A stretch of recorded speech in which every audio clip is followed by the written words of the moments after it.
and serving you on TV, online, and on the go. This is Valley News Live at 5. If you have Alexa devices, beware that they're always listening. For a family in Portland, Oregon, they went rogue on them. They reportedly were having a private conversation about hardwood floors, and in an unlikely chain of events, Alexa apparently heard the key words and sent the conversation to a business associate. Also making news tonight is that Facebook may be listening into your phone conversations to know how to properly advertise to you. Valley News Team's Rose Itzkovitz asked the pros what to watch out for so you can better protect yourself. We thought it was only possible in movies, but it seems artificial intelligence really can turn on us. From a technical perspective, I can absolutely see how it could be done. Jed Bonches deals with highly self-sufficient technology all the time. So with Alexa accidentally sending a private conversation and Facebook possibly listening in through our microphones, should we be worried? It's just like anything else with tech. There is no necessarily good or evil. It's all kind of somewhere in the middle. Bonches says he doesn't believe Facebook is actually listening in on us. But if it is, Fargo neighbors heading into Memorial Day weekend don't seem too bothered by it. What are you going to do this Memorial Day weekend? I'll be barbecuing in my backyard. Would it bother you that your phone may hear about you cooking up burgers and then maybe put some burger ads on your Facebook? No, I don't think it would bother me at all. More options, maybe? More options, yeah, and that way they know what I like, I guess. I really don't know how to use my phone that well because I just switched from a flip phone to this phone a week ago, so I'm still learning all about that stuff. And there's always a risk, right? If you put something on the internet, it's on the internet forever. It doesn't go away. With the thing like a Dot or an Echo, like you're kind of buying into this platform anyway, and you're giving them a lot of leeway. So if you unplug Alexa, doesn't it defeat the purpose?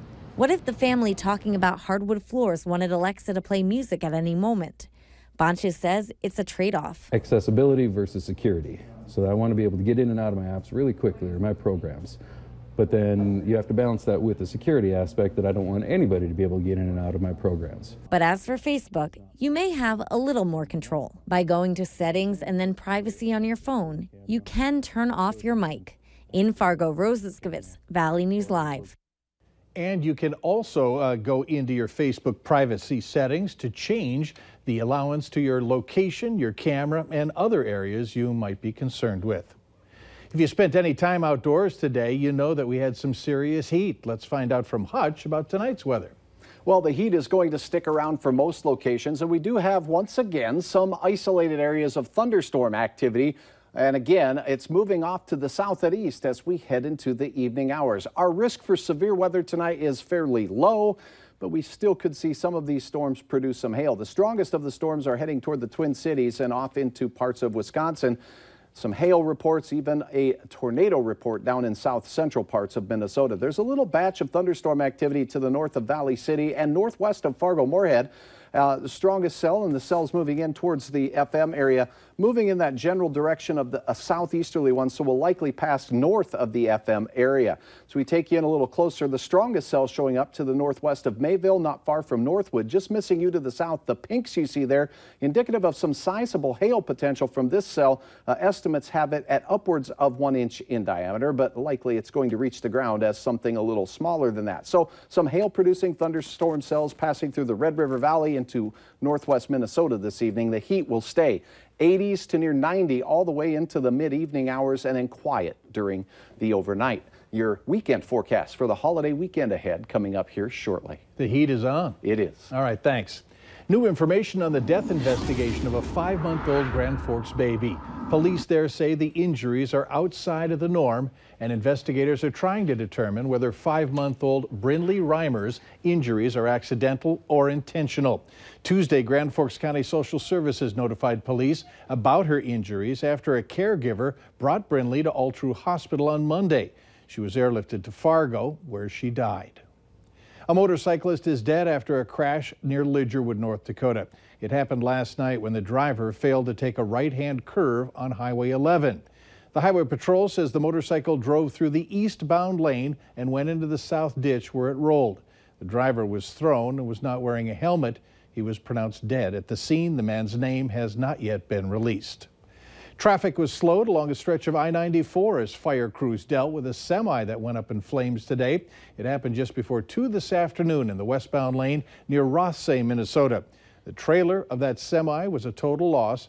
Drivers had to ease up on the gas while the area was cleared. No word on what caused the fire or if anyone was hurt.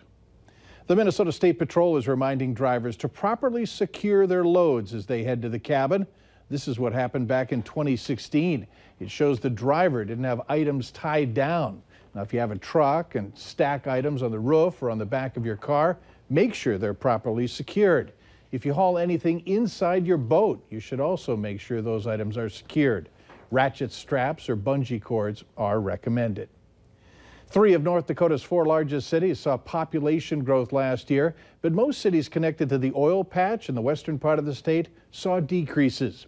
The newest Census Bureau estimates as of July 2017 show that Fargo grew nearly 1.7% from the previous year. Bismarck, 0.7%. Grand Forks was up 0.4%. Minot, however, was down 1.9%.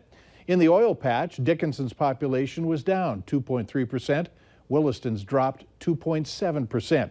But in Watford City, that town bucked the trend with an increase of 1.6%. Minneapolis, the largest city in Minnesota, has been given the green light to raise the minimum age to buy tobacco. City council members passed the ordinance that raises the age from 18 to 21. Minneapolis is the 7th city in the state to pass a Tobacco 21 ordinance. This ordinance only impacts retailers. It's purely on the retail end. It doesn't hold youth accountable for their actions. It doesn't hold clerks accountable for their actions. It takes out all those types of penalties.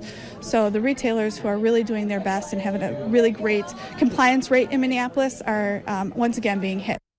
Minneapolis joins other suburban cities in Minnesota, including Bloomington, Edina, Falcon Heights, Plymouth, Shoreview, St. Cloud, and St. Louis Park in raising the age for sales. When you're a kid, there's something very special about having a bike. It's a way to learn, to explore, maybe even get rid of some pent-up energy. For 4 lucky students at Moorhead's Horizon Middle School who don't have bikes, today's the day they're getting one. Moorhead Police and the Athletics and Activities League teaming up with the school to find the kids a needed bicycle. The PD had some that were going to be auctioned off. They were damaged, but the officers had a better idea. They fixed them up. The folks at Moorhead's Shields store jumped in to make them roadworthy. The idea was to get kids' bicycles in the kids' hands just in time for the Memorial Day holiday. I want to thank them for giving me one. It's really, I'm really happy for them giving me one. I don't know anyone, young or old, that wouldn't be excited to get a new bike. So it was fun to see their reactions. It just kind of makes all the paperwork and the legwork and the behind-the-scenes stuff worth it. The kids also got safety helmets, of course, to keep them safe. The Police Athletes League is a volunteer organization, and it's aimed at promoting relationships between law enforcement and young people and to help reduce juvenile crime. After starting the year on the road, the Fargo-Moorhead Redhawks have their home opener tonight. First pitch to be thrown just about 7 p.m. They'll be playing the Lincoln Salt Dogs. There are a few new faces as the team's general manager, field manager, and the hitting coach have all changed. Staff members say that they're looking forward to a season filled with high standards. For us, winning a championship is the ultimate goal, and the guys in the clubhouse know that. So we're all working toward that goal of winning a championship, but it happens one game at a time. Our own Valley News Live sports team is out there, including Alex Egan, who will be here for the 6 o'clock news on Valley News Live, where he'll have a preview of the game and this year's team. Still ahead tonight.